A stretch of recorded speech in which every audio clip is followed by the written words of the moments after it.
इसलिए जब प्रभु यीशु मसीह आ गए तो प्रभु यीशु मसीह ने कहा, तुमने सुना था दांत के बदले दांत, सिर के बदले सिर, प्राण के बदले प्राण, लेकिन अब मैं आ गया हूं, अब तुम्हें बदला लेने की जरूरत नहीं।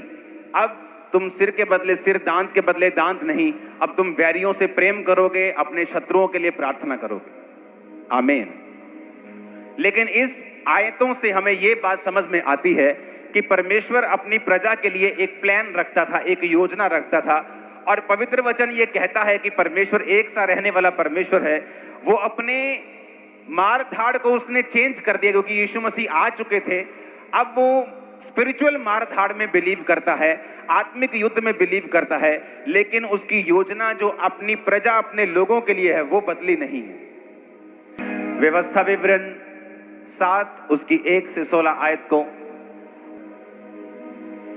ना तो उनसे ब्याह शादी करना, ना अपनी बेटी उनके बेटे को देना, ना उनके बेटी को अपने बेटे के लिए ब्याह लेना, क्योंकि वे तेरे बेटे को मेरे पीछे चलने से बहकाएंगी और दूसरे देवताओं की उपासना करवाएंगी, और इस कारण यहोवा का क्रोध, गुस्सा तुम पर भड़क उठेगा और वह शीघ्र तेरा सत्यानाश कर डालेगा।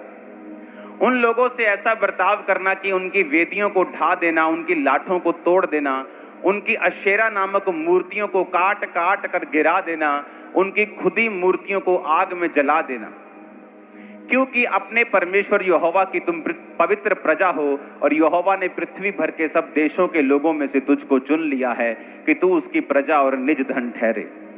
यहोवा ने तुमसे प्यार करके तुमको चुन लिया, इसका कारण ये नहीं तुम गिनती में उन सब लोगों में से अधिक थे, परंतु तुम सब देशों के लोगों में से गिनती में थोड़े थे। यहोवा ने तुमको बलवंत हाथ के द्वारा दास्तव के घर में से और मिस्र के राजा फिरौन के हाथ से छुड़ाकर निकाल लिया। इसका कारण यह है कि वह तुमसे प्यार करता है और उस शपथ को भी पूरी करना चाहता है जो उसने तुम्हारे पूर्वजों से खाई थी। इसलिए जान रख कि तेरा परमेश्वर यहोवा ही परमेश्वर है। वह विश्वास योग्य ईश्वर है, जो उससे प्रेम रखते और उसकी आज्ञाओं को मानते हैं, उनके साथ वह 1000 पीढ़ी तक अपनी वाचा का पालन करता और करुणा करता रहता है। जो उससे बैर करते हैं वह उनके देखते उनसे बदला लेकर नष्ट कर डालता है, और अपने बैरी के विषय में विलंब न करेगा, उनको देखते ही उनसे बदला लेगा। इसलिए इन आज्ञाओं, विधियों और नियमों को जो मैं तुझे आज चिताता हूं, मानने में चौकसी करना। तू इन नियमों को सुनकर मेरी मानोगे, अगर चलोगे, तो तेरा परमेश्वर यहोवा भी उस करुणा में वाचा का पालन करेगा जिसे उसने तेरे पूर्वजों से शपथ खाकर बांधी थी। वह तुमसे प्रेम रखेगा और तुझे आशीष देगा और गिनती में बढ़ाएगा, और जो देश उसने तेरे पूर्वजों से शपथ खाकर तुझे देने को कहा है, उसमें वह तेरी संतान पर अन्न, नए दाख मधु, तेरे तट के तेल और भूमि की उपज पर आशीष दिया करेगा, और तेरे गाय बैल और भेड़ बकरियों की गिनती बढ़ती करेगी। तू सब लोगों में से अधिक ब्लेस्ड होगा, धन्य होगा। तेरे बीच में ना पुरुष ना स्त्री निर्वश होगी, और तेरे पशुओं में भी कोई भी ऐसा ना होगा। यहोवा तुझसे सब प्रकार के रोग दूर करेगा, और मिस्र की बुरी बुरी व्याधियां जिन्हें तू जानता है, उनमें से किसी को भी तुझे लगने ना देगा, वे तेरे बैरियों को ही लगेगी। अगर आपने इस 14 आयत को फिर से पढ़ेंगे, अगर आप देखेंगे 15 आयत को पढ़ेंगे, उसमें आप देखेंगे परमेश्वर ने कहा कि वह तुझ में से हर प्रकार का रोग जो है वो दूर करेगा।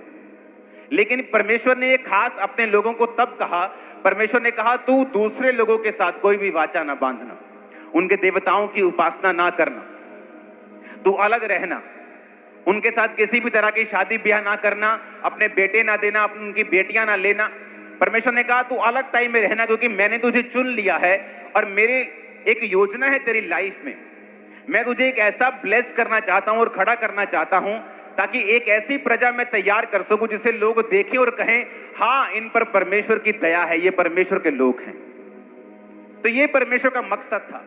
तो परमेश्वर ने कहा मैंने तुम्हें इसलिए नहीं चुना कि तुम बहुत थे, मैं तुम्हें इसलिए चुना है कि तुम बहुत थोड़े थे, और ताकि तुम ये ना कहो कि हम बहुत बड़ी प्रजा थे, हम बहुत बड़ी जाति थे, इसलिए यहोवा ने हमें चुन लिया।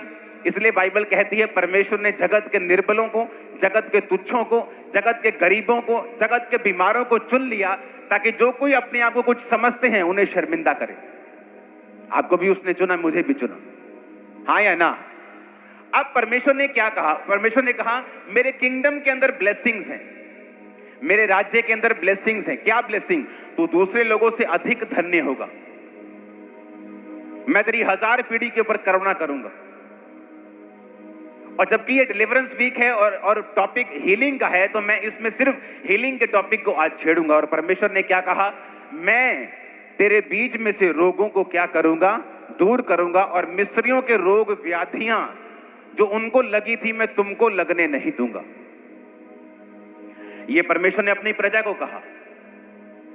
जीसस ने भी यही कहा जब उसने कुबड़ी औरत को चंगा किया, 18 साल से जो कुबड़ी थी। परमेश्वर ने कहा जब लोगों ने गुस्सा किया कि सबत के दिन चंगा करता है तू, तो परमेश्वर ने क्या किया? यह अच्छा नहीं था कि अब्राहम की जो बेटी थी इस शैतान के बंधन से छुड़ाई जाती और चंगी होती।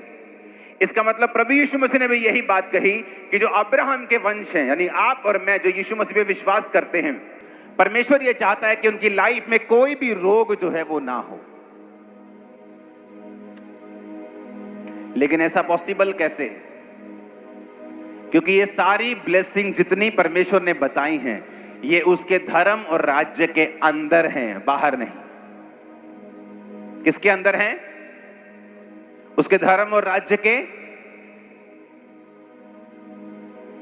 अगर आज आप कमाना छोड़ दें, सरकार घर आके खाना देगी आपको, पर फौरन में देती है। अगर वहां आप कमाना छोड़ दे, बोल दे मेरे पास जॉब नहीं है, तो आपके घर में इतने पाउंड, इतने डॉलर्स आ जाते हैं कि आप अपनी ग्रोसरी, अपना खाना पीना खरीद सकें।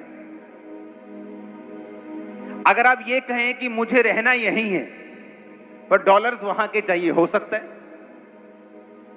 क्योंकि वो सुविधा सिर्फ अमेरिकन सिटीजन्स के लिए है, इंडियन सिटीजन्स के लिए नहीं है।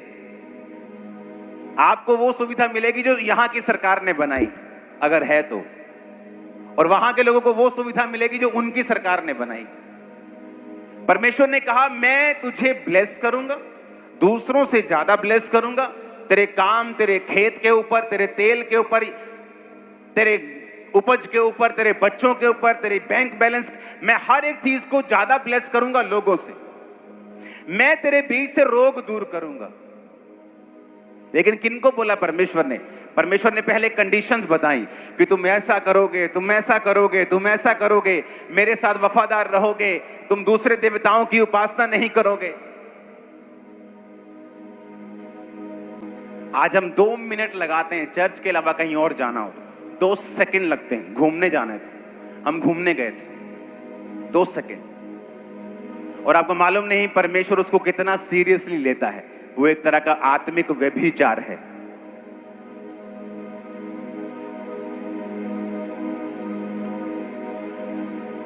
परमेश्वर ने कहा मैं तेरे बीच से रोग जो है दूर करूंगा। रोग परमेश्वर की ओर से नहीं है।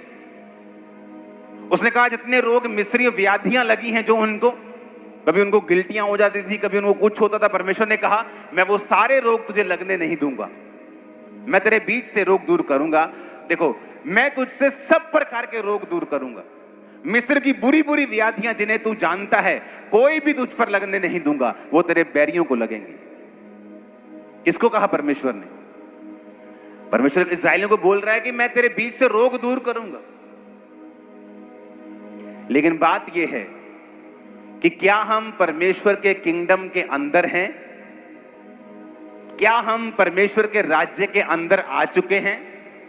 क्या ये सारी स्कीम्स, ये सारी चीजें जो प्रभु ने बनाई हैं, ये हमें इनका फायदा मिल पाएगा? इनका फायदा तभी मिल पाएगा अगर हम परमेश्वर के राज्य के अंदर आ चुके हैं। तो अगर अमेरिका की सहूलतें लेनी है तो उसके अंदर जाके उसका ग्रीन कार्ड लेना पड़ेगा, नहीं तो वो सहूलतें नहीं मिलेंगी। वो क्योंकि वो सारी दुनिया के लिए नहीं है, वो उनके अपने सिटीजन्स के लिए है। परमेश्वर की सहूलतें सब लोगों के लिए नहीं है। इसलिए प्रभु यीशु मसीह ने कहा था अन्य जातियां इन्हीं वस्तुओं की खोज में रहती हैं, हमें बरकत मिल जाए, हमारा घर बन जाए, मेरी बेटी की शादी हो जाए, मेरे बेटे की शादी हो जाए, अच्छी जगह पढ़ लें, हम चंगे हो जाएं, हम हील हो जाएं, मेरा घर सेट हो जाए। परमेश्वर ने कहा अन्य जाति इन्हीं वस्तुओं की खोज में रहती हैं, पर तुम्हारा स्वर्गीय पिता जानता है कि तुम्हें इन वस्तुओं की जरूरत है, पर जब तुम उसके धर्म और राज्य की खोज करोगे तो ये अपने आप तुम्हें मिल जाए, अपने आप तुम्हारा पीछा करेंगी। अब